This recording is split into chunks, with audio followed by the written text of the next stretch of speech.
Welcome to this sheet metal tutorial guys. In this video I will explain you how to model this motor cover in sheet metal. So let's begin. Open a part file guys and then change the background to plain white from here.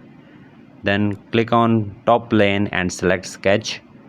From here select this circle and make a circle at this origin like this. Now select smart dimensioning tool because I want to specify the diameter of this circle. The diameter is 145 mm. And now go to features, select extruded boss base.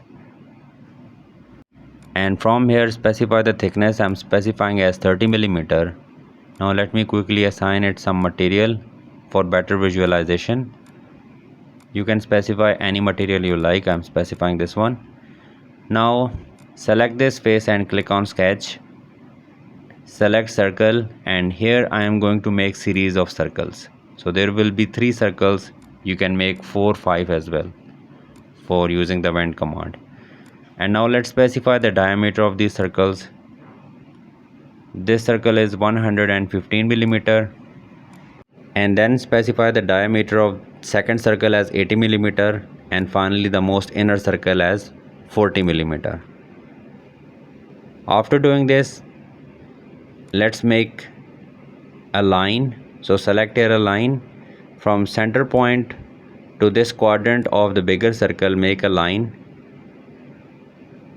and then select here circular pattern, and in this parameter window select here the midpoint and entities to mirror. Select this line. From here you can increase it up to 10 or you can increase it up to any number you like. I'm specifying here 10. And after that go to sheet metal and let me show you how you can enable this tab. When you select it, it will get enabled. And this is the vent command in sheet metal. So in this boundary window you need to select this circle, and here we have options. This is option for the rib. You need to click on this window and select all of these lines one by one.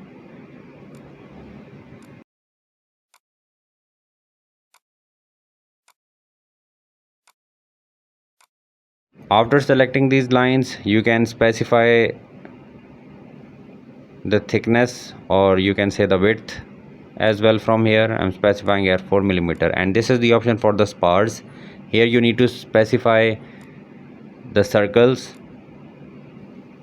Thickness of circle I have specified here 3.5, and in this fill in boundary you need to select the most inner or the most smaller circle. It will get filled. You can check this box from here. And now let's apply some fillet tool. So I'm specifying here some fillets, this edge, and here you need to specify the radius of the fillet. I'm specifying here as 3 mm, and these two edges will be selected for the fillet. And when you check this box and here you can see like this, you can use the vent command in SolidWorks.